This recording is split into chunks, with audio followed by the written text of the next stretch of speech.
Sveiki, mani mīļie klausītāji! Tātad mani sauc Kristīna, tie, kas vēl nezina. Un tātad es taisīšu eņģeļu terapijas kāršu vēstījumu, tarot kāršu vēstījumu laiku posmam no 23. līdz 31. decembrim. Tātad atlikušo šo te laika posmu. Tātad no 23. līdz 31. decembrim. Ko mums vēlas pateikt eņģelīši? Oi, cik daudz korts izkrita. Acīm redzot, tātad mums tas ir jāzina ļoti daudz. No eņģeļiem ir ziņu. Tātad šis ir tas laiks, arī šī kārta to norāda, ja? Kad šis ir tas laiks, kad Ziemassvētku laiks, kad aktivizējās eņģeļi, un arī zemes eņģeļi un tie cilvēki, kas ir apveltīti tātad ar lielāku līdzjūtību, sapratni, spējām, tātad tie, kas nes gaismu, šobrīd ir ļoti aktīvi, un jums tas ir jādara. Arī es tajā skaitā varu sevi pieskaitīt pie šiem te cilvēkiem, kas palīdz tā kā nes skaidrību, gaismu, ja, tātad cilvēkiem, lai viņiem būtu vieglāk tā kā gan tikt šajā laikā, gan privāti tie, kas pie manis griežās. Arī tiem cilvēciņiem. Tātad pievērst tam uzmanību, ja tātad nest gaismu šī drumajā, teiksim, laikā, ja, kas šobrīd mums ir šogad šāds Ziemassvētku laiks mums ir pirmo reizi, ja, un tas ir diezgan smags, tāpēc šobrīd ir ļoti viegli tiem, kas spēj nest to gaismu tālāk, šobrīd to nest un dot tālāk. Tas ir viens. Tātad šis ir arī labs laiks, lai garīgi mācītos un sev garīgi papildinātu, piepildītu, tātad ar jaunām zināšanām, ar to, ko jūs vēlaties savā dzīvē, vai tieši pretēji nevēlaties, tātad ar garīgām lietām vairāk, nevis tik ļoti pievērsīsim uzmanību, teiksim, visam tam toksiskajam, kas notiek riņķī, bet kā sevi bagātināt un sevi piepildīt, lai šajā laikā mēs pēc iespējas vieglāk katrs to pārnestu un, teiksim, arī palīdzēt saviem ģimenes locekļiem. Tātad šī laikā ļoti aktīvi vispār ir arī visi tātad dabas procesi, arī visi meža gariņi, jā, visi eņģelīši, visas fejas, visi ir ļoti aktivizējušies un tas nozīmē, ka šis ir labs laiks, lai mēs dotos dabā, dotos pastaigās un tādā veidā mēs spēcināsim gan sevi, savu garu, savu attīstību, atbrīvosim savu prātu, jā. Ļoti labs veids, kā piepildīt sevi, savu ģimeni ar kaut ko atkal labu. Vēl, kas mums ir ieklausāmies, jo jāpievērš uzmanības šajā laika posmā ir tas, ko mēs dzirdam. Citreiz tās ir dziesmas vārdi, kāds cits cilvēks kaut ko pasaka, vai mēs dzirdam kaut ko televīzijā, vai citreiz tā ir filma, vai kaut kas, no kurienes mēs saņemam ziņas no augšas, ja, caur šo te, un kāpēc varbūt mēs ļoti bieži piedomājam, kāpēc tieši mēs piedomājam par to dziesmu. Tas nozīmē, ka tā dziesma tajā brīdī jums kaut ko tā kā dod caur augšas zīmi, kad jums šiem vārdiem ir jāpievērš uzmanība. Tas varbūt arī teksts netīšām ieraudzīts kaut kur kādā ziņu portālā vai tā tad ļoti daudz pievēršam uzmanību tam, ko mēs dzirdam, ieklausamies. Jāpievērš uzmanība ir arī savai iekšējai, tātad redzēji, dzirdēji arī, ja, un vīzijām tam, ko mēs redzam, tātad piedomāt par to, ko mēs vēlamies savā dzīvē, ko mēs tieši pretēji nevēlamies, kam mums ir vairāk jāpievērš uzmanība, kam mazāk sadalīt, teiksim, arī tās prioritātes. Tā kā šis ir svētku laiks, tad acīm redzot laikam mums ir ļoti, ļoti jāpiedomā arī par dārziņiem un augļiem šajā laikā, jo parasti mēs mēdzam pieēst tieši šajos svētkos ar ļoti smagu ēdienu, bet eņģelīši mums saka, kad ir jāpadomā arī par to, lai mēs to visu spētu sagramot, jā, arī, teiksim, lai organismu spētu sagramot, jo tā jau šobrīd ir grūts laiks, un lai mēs nenoslogojam vēl arī sev ar šīm te fiziskajām sliktām sajūtām, bet lai būtu tad vieglāk, ja tā tad dārziņus arī augļus, nu, tādus produktus iekļaujam, vienkārši varbūt samazinām porciju, varbūt neapēdam tā, lai mēs nevaram vairs piecelties no galda, apēdam tā, lai mēs varam arī brīvi pakustēties. Vēl mums jāpievērš ir savam iekšējam spēkam, savam iekšējam dzīvniekam. Mums katrā ir mūsu iekšējais svērs, iekšējais dzīvnieks. Tie, kas to nezina, piemēram, mans iekšējais dzīvnieks ir, es biju pārsteigta par to, ka mans iekšējais spēks, tas iekšējais mans zvērs ir lauva. Šo var uzzināt caur meditāciju arī, jā, kas ir jūsu iekšējais zvērs. Varbūt viņš pie jums nāk kaut kā caur kaut ko citu. Un līdz ar to smelieties šī dzīvnieka funkcijas, kādas ir viņu funkcijas, lai jūs spētu vieglāk pārdzīvot tātad šo te laiku līdz jaunajam gadam. Tātad un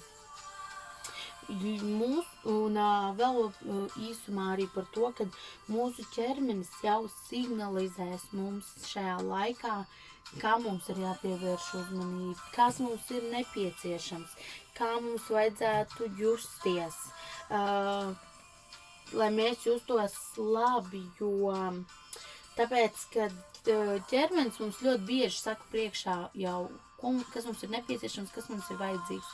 Nevienmēr mēs viņā ieklausāmies, tad šis ir tas laiks, kad apstājamies, apsēžamies un paklausamies, ko mēs vēlamies, sākot no savas iekšpuses, no savas dziļākās būtības, un tikai pēc tam tātad arī no ārpuses, tātad vai tās ir vairāk pastaigas, vai tas ir miers, vai tas ir tieši otrādi, mēs vēlamies kaut kādus, nezinu, troksni, aktivitāti, uzliekam skaļu mūziku, klausamies kaut vai to, uzliekam nostīties savu kādu mīļu koncertu, televīzijā, šobrīd mēs nevaram apmeklēt, tātad meklējam tos veidus, kā sevi ieklausīties un kā sev spēt palīdzēt, lai mēs spētu pēc iespējas vieglāk sagaidīt šo te jauno 2021, ko es domāju gaida visi, vairāk vai mazāk gaida pilnīgi visi, jo šis gads mums ir tāds pasmagāks. Tātad tagad paskatīsimies, ko mums vēlas pateikt taro kārtas laika posmā. No, tātad viena kārts jau mums ir.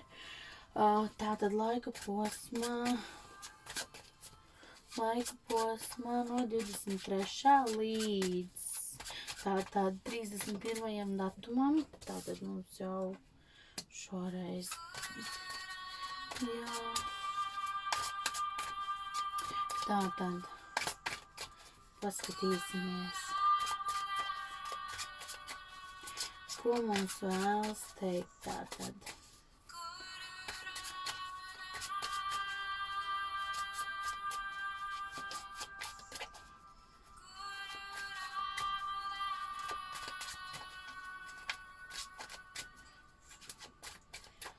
Tātad no 31. gadsimtam pilsēt. Bet kas mums būtu jāzina? Tātad.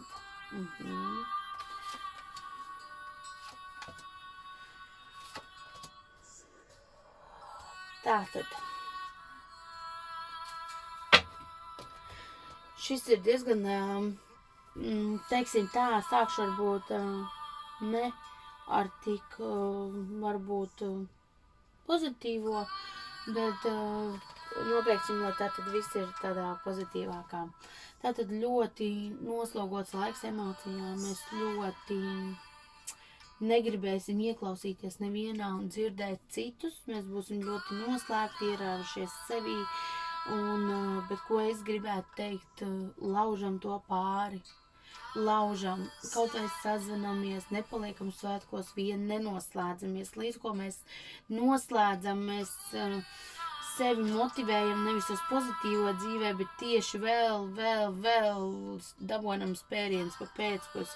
Tāpēc saņemamies un mēģinam šo te pārvarot, šo te posmu, dalīties un iet uz priekšu, vienalga kaut sazvanoties, kaut kā mēģinam atrast tajā visā pozitīvo, jo es redzu to, ka cilvēki ir noguruši no visa, tātad ir nepieciešams atpūsties, tātad izmantojam šajās brīvdienās un šajā laikā, ka mēs varam šobrīd vēl iziet ārā, ja?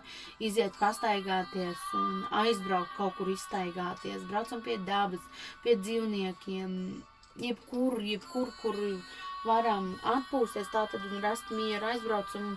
Citam tā ir pastaiga ar jūru, citam tā ir pastaiga vienkārši pa mežu. Vienkārši vai iziet laukā, ārpus izstaigāt pilsētu. Vienalga kaut kādā veidā atslodzi no savām domām, savam prātam, lai mēs spējam tātad savākt sevī to pozitīvo un visu.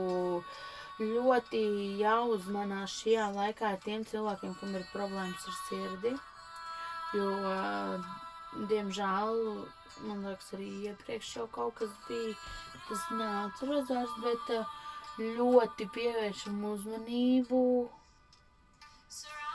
lai tātad savai sirsniņai un tātad sirds lietām, sirds čakrai, sirds sajūtām, ja tātad, ja nejūtamies labi, laicīgi piedomājam par savu veselību.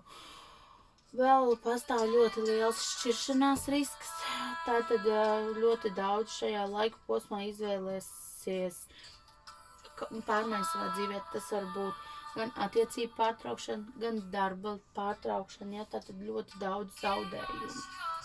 Sirds sāpes, un tātad piedomājam par savu veselību, piedomājam par to, kādā veidā mēs pārtraucam šīs attiecības, un vai tas viss nav tikai tāpēc, ka mēs šobrīd jūtamies slikti un nospiest, jo šis gads ir diezgan smags laiks ne tikai attiecībām, bet visiem, bet cenšamies jebkurā situācijā saskatīt to pozitīvo, jo nekas dzīvē nenotiek tāpat vienlaicīgi, mums šobrīd liekas varbūt arī, kad izjūgtās attiecības vai kas. Acīm redzot, tā ir jābūt, un šī situācija ir jāpieņem vienkārši, jāizdzīvo un jādzīvo tālāk, jo dzīve ar to neapstājās, un jebkurā situācijā, lai cik būtu grūti, ir jācenšas domāt par to, kad, par to, kā būs pēc tam, teiksim. Man, protams, šobrīd tas ir savādāk, es to pateikt ir viens, protams, es saprotu tos cilvēkus, kam tas visam jāiet ir cauri, bet mēs visi esam cilvēki, un tāpēc cenšamies viens otru atbalstīt šajā grūtajā laikā un būt blakus un palīdzēt tiem, kam ir grūti, un atbalstīt, lai tiem cilvēkiem ir vieglāk pāriet šo te grūto etapu viņu dzīvē, jo šīs te sāsinātās emocijas ļoti bieži pieliek punktu daudz kam mūsu dzīvē, kam mēs varbūt pat liekas, ka iepriekš to nebūtu darījuši, bet mēs no tā šajā laika posmā nevaram izbeigt. Vienīgais piedomāt laicīgi jau par to, lai tad, kad jūs jūtat, ka šī situācija varbūt jūs, teiksim, lai šī situācija, teiksim, nenoslēgties pavisam, bet ļaut, teiksim, tiem, kas spēj jums palīdzēt, palīdzēt pārdzīvot šo te laiku. Bet tātad tas ir tas, bet parunāsim arī par pozitīvām lietām, ja tātad būs vispār ļoti daudz emocijas un tādas ļoti daudz emocijas izraisīs tieši vīrieši, jā. Tātad tāds emocionāli piepildīts laiks, tāds tiešām, tāds ļoti daudz emocijas.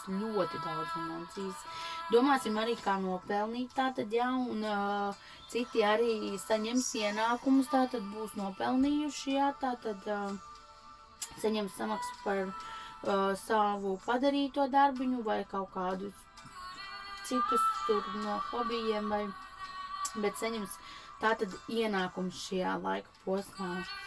Tātad, un arī tātad piedomāt par to, kā mēs nākamā gadā varētu nopelnīt un,